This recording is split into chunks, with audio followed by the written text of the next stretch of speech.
Assalamualaikum warahmatullahi wabarakatuh.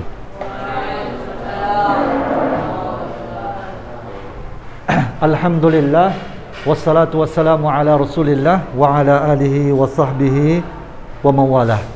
Ya, anak-anak Ustaz yang Ustaz cintai karena Allah SWT, InsyaAllah ke depan kita akan mempelajari pelajaran fikih dimulai dari pembahasan bab jenazah dan berakhir sampai bab haji. Itulah pembahasan kita yang mudah-mudahan bisa selesai di kelas 3 ini, di kelas 9 ini, ya. Dan kita menggunakan kitab, ya, Al-Wajiz, ya, kitab Al-Wajiz. Nah, sebelum Ustaz jelaskan dan Ustaz artikan satu persatu, mari kita membaca dari apa yang tertulis di papan tulis. Ya, Ustaz baca terlebih dahulu, kemudian Ustaz harapkan kepada anak-anak Ustaz untuk mengikutinya. Ya, Kitabul Janaizi. Wa man hadarahul mautu wa man hadarahul mautu minal muslimina nadaba li ahlihi an yulaqqinuhu ash-shahadata an Abi Sa'id al-Khudri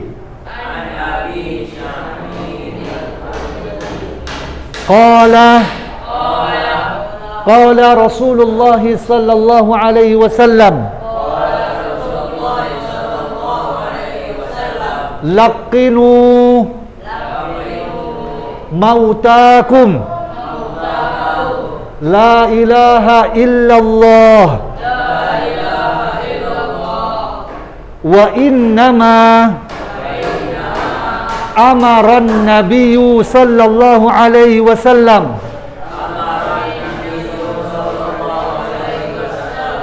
بالتلقين رجاء أن يكون آخر كلام الميت لا إله إلا الله فعن معاذ بن جبل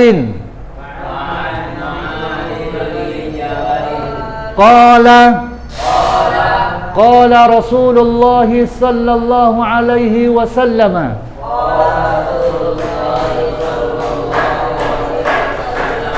من كان آخر كلامه لا إله إلا الله دخل الجنة. Ya, jadi kita membahas tentang Kitabul Janaiz, yaitu bab mengenai jenazah. Nah, kalimat yang pertama, waman hadarahul mautu, dan siapa, ya, dan siapa, ya, datang padanya detik-detik kematiannya, ya. Hadoro artinya apa? Hadir. Hadoro yahduru artinya apa? Hadir, ya kan? Hadoro yahduru artinya hadir. Barang siapa yang hadir padanya kematian, maksudnya datang kepadanya detik-detik kematian, minal muslimina, dari kalangan orang Islam, dari kalangan kaum muslimin, ya, idza ra'ayna ahadan minal muslimina an yamuta, ya, apabila kita lihat ada seseorang mau meninggal dunia, ya, hadarahul maut minal muslimina nadaba. Nadaba itu dianjurkan. Makanya nadaba itu biasanya kalau istilah apa? Mandub, dianjurkan, bahasa Arabnya mandub. Apa? Mandub. Atau sinonimnya apa? Mustahab. Mustahab. Apa contoh amal-amal yang mandub? Amal-amal yang mustahab, apa contohnya? Salat rawatib, salat tahiyatul masjid, apalagi sedekah. Nah, itu mandub, mustahab. Tapi biasanya kita menyebutkan sunnah. Tapi kalau sunnah itu ada yang wajib hukumnya, ada yang mustahab hukumnya. Ya, ada sunnah yang wajib. Nah, sunnah itu yang wajib apa contohnya? Ya, sholat 5 waktu itu sunnah Nabi. Hukumnya apa? Wajib. Khitan bagi laki-laki, sunnah Nabi kan? Sunnah kan? Wajib atau mustahab itu? Wajib. Wajib hukumnya. Makanya kalau yang dianjurkan lebih cocok penyebutannya, ini amalan yang dianjurkan. Ini amalan yang mandub. Ini amalan yang mustahab. Karena sunnah juga bisa disebut apa? Kaitan masalah akidah itu juga disebut dengan sunnah.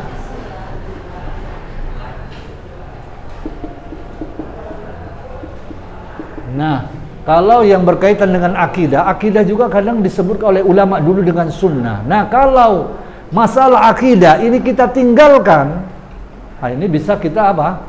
Bisa menyebabkan apa kalau kita meninggalkan masalah akidah? Bisakah kafir?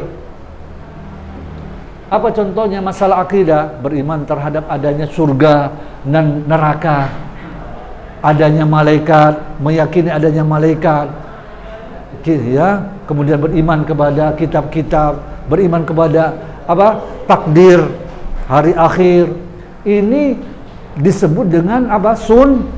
Sunnah juga. Jadi kalau kita tinggalkan sunnah ini yang berkaitan akidah, bisa apa? Bisa menyebabkan kafir. Makanya yang dianjurkan itu, kalimat dianjurkan lebih cocok dengan kata-kata apa? Mandub atau mustahab. Nah, barang siapa yang hadir, ya, barang siapa yang menjelang detik-detik kematiannya dari kaum muslimin, nadaba, dianjurkan li ahlihi, kepada keluarganya, dianjurkan li ahlihi, kepada keluarganya, an yulaqinuhu asyhadata, an yulaqinuhu, untuk membimbing dia, mengajarkan kepadanya syahadat, yaitu la ilaha illallah. Jadi kalau kita ada saudara kita mau meninggal dunia, ya, ajarkan dia la ilaha illallah, la ilaha illallah.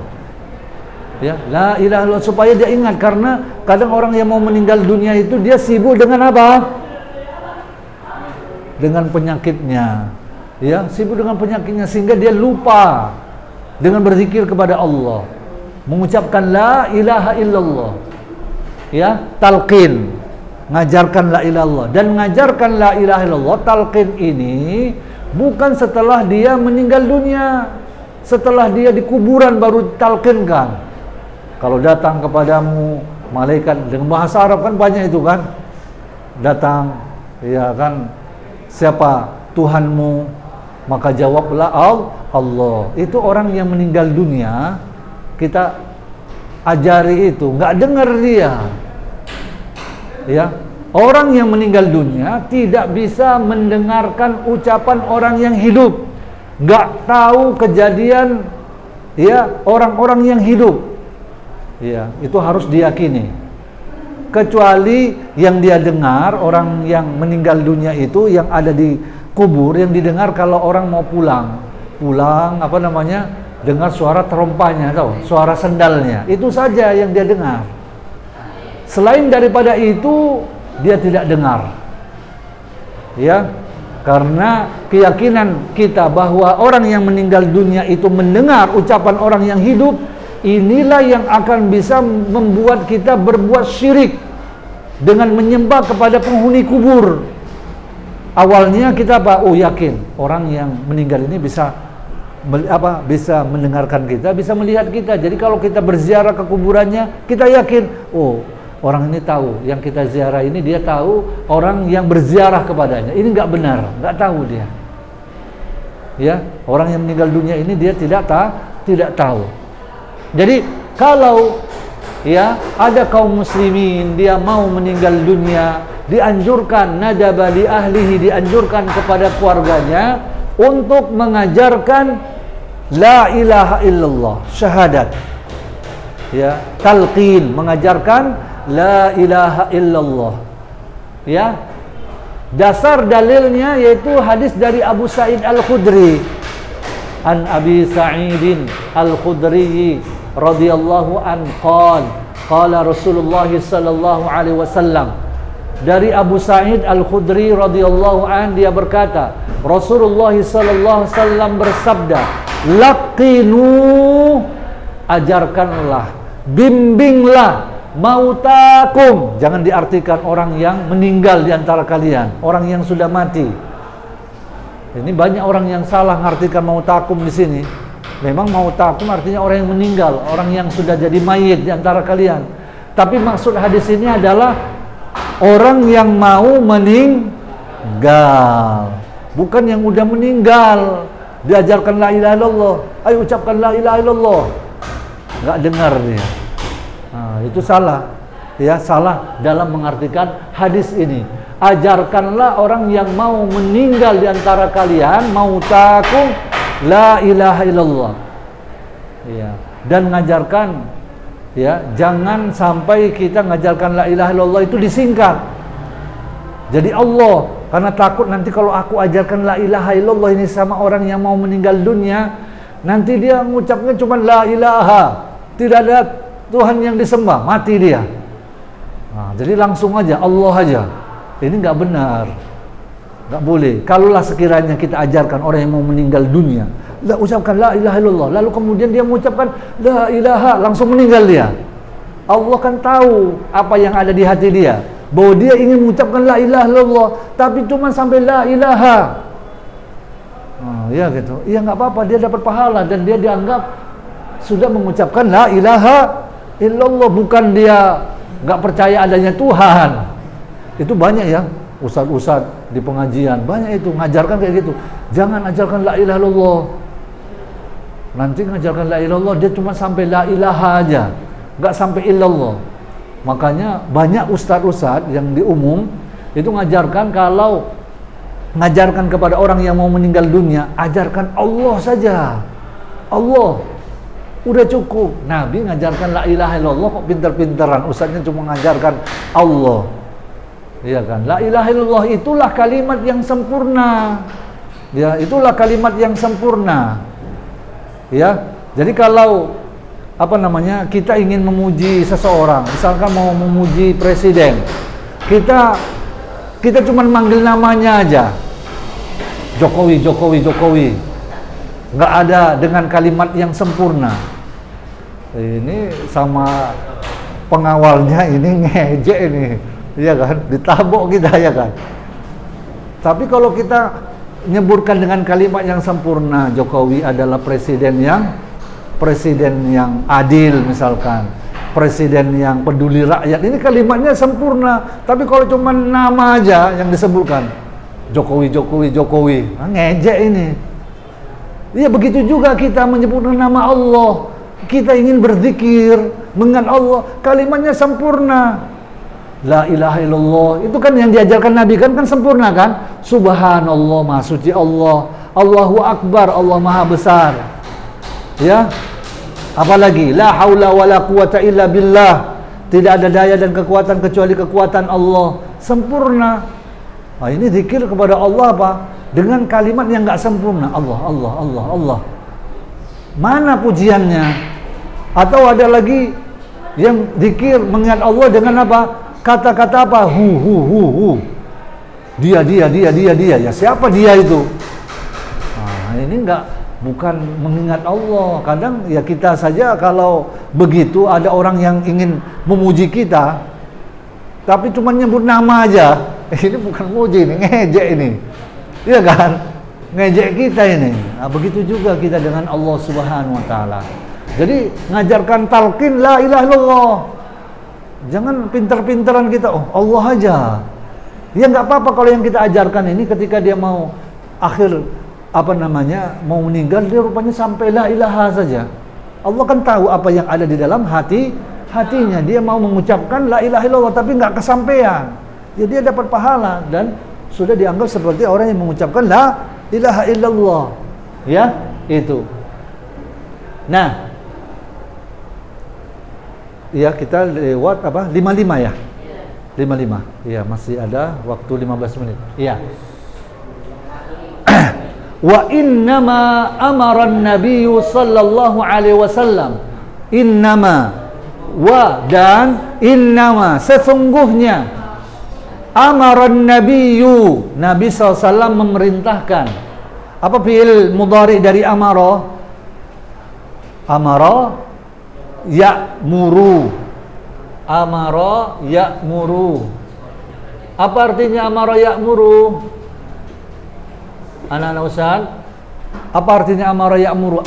Amrun bil ma'ruf. Apa artinya? Wa nahyun 'anil munkar. Amrun bil ma'ruf.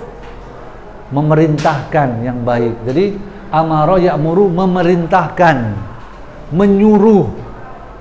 Ya, amara fi'il madhi, ya'muru fi'il mudhari'. Ya. Sesungguhnya Nabi sallallahu alaihi wasallam memerintahkan bitalqini, untuk membimbing pengucapan la ilaha illallah, untuk mengajarkan la ilaha illallah kepada orang yang mau meninggal dunia. Ya, bitalqini, rojaan. Apa artinya rojaan? Dengan harapan. Roja itu harap, kita mengharap. Roja, makanya ada apa? TV roja, ya kan, radio roja. Nah, itu artinya harapan. Nah, ya, harap. Ya, rojaan, harapan. An yakuna, agar akhir kalamil mayyiti. Akhir apa artinya? Akhir kalami, ucapan.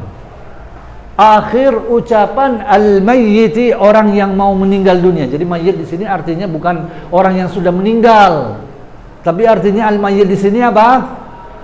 Orang yang mau meninggal. Lihat konteks kalimatnya. Ya, la ilaha illallah. Ya. Jadi sesungguhnya Nabi SAW memerintahkan, ya, untuk mengajarkan, membimbing, mengucapkan la ilaha illallah kepada orang yang mau meninggal dunia, rojaan, diharapkan agar akhir ucapan orang yang mau meninggal dunia itu adalah apa? La ilaha illallah. Ya, itu dia ya. Dalilnya apa? Dalilnya ini dia. Hadis dari Mu'adz bin Jabal, fa'an Mu'adz bin Jabalin radhiyallahu an qala, dari Mu'adz bin Jabal radhiyallahu an, dia berkata, qala Rasulullah sallallahu alaihi wasallam, Rasulullah sallallahu alaihi wasallam bersabda, mangkana, barang siapa, akhiru kalamihi, perkataan terakhirnya. Akhir itu terakhir. Kalam, apa artinya kalam? Ucapan, kalam. Ya, perkataan terakhirnya la ilaha illallah, dakhalal jannata, maka dia akan masuk ke dalam surga. Maka karenanya, ya, ini karena setiap kita, karena kita sudah hidup, maka kita pasti akan mati. Maka kalau sekiranya nanti kita melihat bahwa detik-detik kematian itu sudah begitu dekat dengan kita, karena kita lihat bahwa begitu parahnya mungkin penyakit yang kita alami. Ya, jadikan kalimat la ilaha illallah itu adalah kalimat terakhir kita. Kalau sudah kita mengucapkan itu, jangan cerita lagi sama orang lain. Udah, jadikan la ilaha illallah itu yang terakhir. Ya. Nah, kalau sekiranya ucapan terakhir kita la ilaha illallah, lalu setelah itu kita pingsan, mungkin sampai berhari-hari, sampai sebulan setelah itu meninggal dunia, maka kita dianggap sebagai orang yang ucapan terakhirnya apa? La ilaha illallah. Jadi nggak mesti dia pas mau meninggal itu dia mengucapkan la ilaha, ucapan terakhirnya. Paham? Ucapan terakhir. Ya. Nah, jadi sebelum la ilaha illallah, makanya di situ kita harus sibuk apa? Memperbanyak apa? Memperbanyak ya kalimat la ilaha illallah ini. Karena sesungguhnya perkataan yang paling terbaik itu adalah ucapan la ilaha illallah. Kalau lebih komplitnya lagi, lebih sempurnanya lagi adalah apa? La ilaha illallah wahdahu la syarikalah, lahul mulku wa lahul hamdu wa huwa ala kulli syai'in qadir. Itu kalimat tahlil yang lebih sempurna. Ya, khairu ma qultu ana wa an-nabiyyuna min qabli, sebaik-baik perkataanku kata Nabi dan perkataan para nabi sebelumku adalah la ilaha illallah wahdahu la syarikalah, lahul mulku wa lahul hamdu wa huwa ala kulli syai'in qadir. Ya, jadi inilah yang disunnahkan, dianjurkan kepada kita untuk mengucapkan la ilaha illallah di akhir kita mau meninggal dunia. Tapi meskipun seseorang ketika dia mau meninggal dunia, dia mampu mengucapkan la ilaha illallah, tapi dia tidak tahu arti la ilaha illallah, enggak bermanfaat la ilaha illallah ya. Ketika ditanya apa arti la ilaha illallah, la ilaha illallah artinya tidak ada Tuhan kecuali Allah, masih salah, enggak tahu dia arti la ilaha illallah. Arti la ilaha illallah apa? La ma'buda bihaqqin illallah. Apa? Tidak ada sesembahan yang benar melainkan Allah. Tidak ada Tuhan yang berhak disembah melainkan Allah. Kalau kita mengartikan la ilaha illallah tidak ada Tuhan kecuali Allah, ini masih salah. Kita mengartikan la ilaha illallah, ya kan? Di TV aja azan ya kan, ketika ada asyhadu an la ilaha illallah, artinya aja nulis terjemahannya aja masih salah, ya kan? Dan itu masih diikuti oleh apa? Kaum muslimin. Nah, ini bencana ini. Kan jadi ikutan itu kan. Yang di TV kan azan itu kan ada. Kita tengok itu, coba antum lihat di TV itu ada azan. Apa arti asyhadu an la ilaha illallah? Aku bersaksi bahwasanya tidak ada Tuhan melainkan Allah. Masih salah. Kalau arti la ilaha illallah tidak ada Tuhan melainkan Allah, orang kafir musyrikin dahulu sudah muslim dia. Karena mereka orang kafir musyrikin meyakini bahwa satu-satunya Tuhan adalah siapa? Allah. Tapi la ilaha illallah artinya bukan tidak ada Tuhan kecuali Allah. Artinya tidak ada sesembahan yang benar melainkan Allah, sehingga mereka nggak mau mengucapkan la ilaha illallah. Karena ini akan apa? Akan membatalkan berhala-berhala mereka. Jadi kalau kami menerima la ilaha illallah, kami nggak jadi menyembah berhala-berhala inilah. Nggak jadi. Lata Uzza itu nggak ada lagi. Lata Uzza Manat. Lata Uzza Manat ini kan tujuan kami beribadah menyembah mereka ini untuk mendekatkan diri kami kepada Allah, kata orang kafir musyrikin. Tujuan kami hanya Allah. Ini hanya perantara saja. Dan mereka melakukan ibadah penyembahan kepada Lata, Uzza dan Manat. Bagaimana ibadah mereka? Apakah mereka sujud kepada berhala ini? Sujud? Sujud atau tidak? Hah? Enggak, mereka tidak sujud. Bagaimana mereka menyembah kepada berhala ini? Mereka menyembah berhala kepada berhala ini dengan apa? Menyembelih binatang, ya, menyembelih binatang, ya, menyembelih binatang, ya, di hadapan berhala ini, ya, menyembelih binatang di depan berhala ini. Kemudian apa? Kemudian mereka melakukan i'tikaf. Apa artinya i'tikaf? Berdiam diri. Ya, jadi mereka itu ibadah berdiam diri di patung Lata, Uzza dan Manat. Dan jangan kalian anggap, dengarkan Ustaz, jangan kalian anggap bahwa Lata, Uzza, Manat itu bentuknya seperti patung. Enggak. Lata itu kuburan. Lata itu orang soleh. Kuburan, ketika dia meninggal dunia, itu kuburannya dikeramatkan. Dan juga batu yang dibuat oleh Lata. Lata ini kerjanya dulu ketika masih hidup, dia orang soleh, dia itu suka menumbuk menumbuk gandum di satu batu, sehingga ketika ada halus itu diberikan untuk jemaah haji. Nah, ketika dia meninggal dunia, Lata ini meninggal dunia, maka kuburannya dikeramatkan dan juga batu gilingannya. Nah, jadi bukan patung besar kayak patung-patung Buddha gitu ya. Ya, agama Hindu gitu, bukan gitu. Lata itu kuburan, batu. Ya, Lata, Uzza. Uzza kalau tidak salah Ustaz, dia Uzza itu pohon. Pohon, dia bukan pohon. Pohonnya itu pohon-pohon yang dikeramatkan oleh orang kafir musyrikin. Nah, ketika Khalid bin Walid diperintahkan Nabi untuk menebang pohon ini yang disembah oleh orang kafir musyrikin, nah itu jin, karena jadi di Manat ini, di Uzza ini ada jin. Jadi jinnya itulah selalu mengeluarkan suara ngomong sama manusia itu yang nyembah dia. Jin inilah ngomong sama didengar oleh mereka. Jadi ketika Khalid bin Walid ingin menebang pohon ini, yaitu Uzza itu duel dulu dengan Khalid bin Walid. Nah, sampai dia membunuhnya, baru setelah itu dia tebang pohon itu. Lata, Uzza, Manat itu batu. Jadi batu, nggak ada yang bentuknya patung seperti halnya yang ada itu. Nah, ini mereka hanya sebagai perantara mereka untuk mendekatkan diri mereka kepada Allah Subhanahu wa taala. Iya.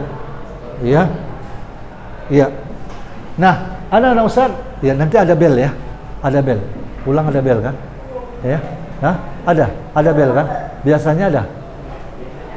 Hah? Biasa ada kan? Iya, tinggal 2 menit lagi. Jadi kembali lagi ya.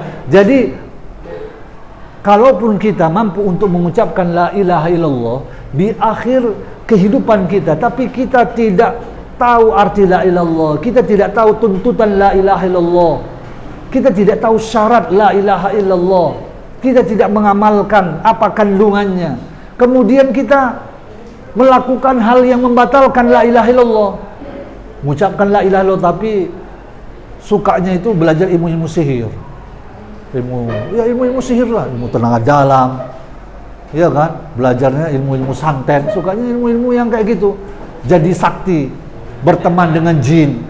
Nah, ini batal la ilaha illallahnya, ya, ini batal. Makanya perlu dipelajari apa yang bisa membatalkan la ilaha illallah. Jadi bermanfaat ketika kita mengucapkan la ilaha illallah, bermanfaat, ya. Dan begitu juga ketika di akhir ucapan kita, ketika kita mau meninggal dunia, kita mampu untuk mengucapkan la ilaha illallah. Maka apa jaminannya? Dakhalal jannah. Kita akan masuk ke dalam surganya Allah Subhanahu, ya. Kita akan masuk ke dalam surganya Allah Subhanahu wa taala. Ya, ada 1 menit lagi. Ada pertanyaan? Ada pertanyaan? Bisa difahami ini ya? Iya, ada pertanyaan. Jadi talqin ngajarkan la ilaha illallah itu kepada orang yang mau meninggal, jangan kepada orang yang sudah meninggal dunia. Ini hal yang bid'ah, hal yang diada-adakan. Iya, begitu juga apa yang disyariatkan di dalam agama ini, nggak ada syariatnya ketika menguburkan itu adzan. Iya kan? Adzan itu untuk memanggil salat. Bukan panggilan Allah kepada kita, maksudnya meninggal kita adzan. Pokoknya kalau udah sifatnya panggilan, adzan, panggilan Allah ke Ka'bah, ya, haji, umroh, adzan. Nggak ada anjurannya. Ya, kalau nanti semuanya setiap panggilan itu adzan, ya, mau masuk panggilan masuk ke mana? Ke kelas dengan adzan. Dengan apa ya? Ini kan hal yang diada-adakan. Ya mungkin ini saja yang bisa Ustaz sampaikan, lebih dan kurang Ustaz mohon maaf. Sallallahu ala nabiyina Muhammad wa ala alihi wasallam. Wassalamualaikum warahmatullahi wabarakatuh.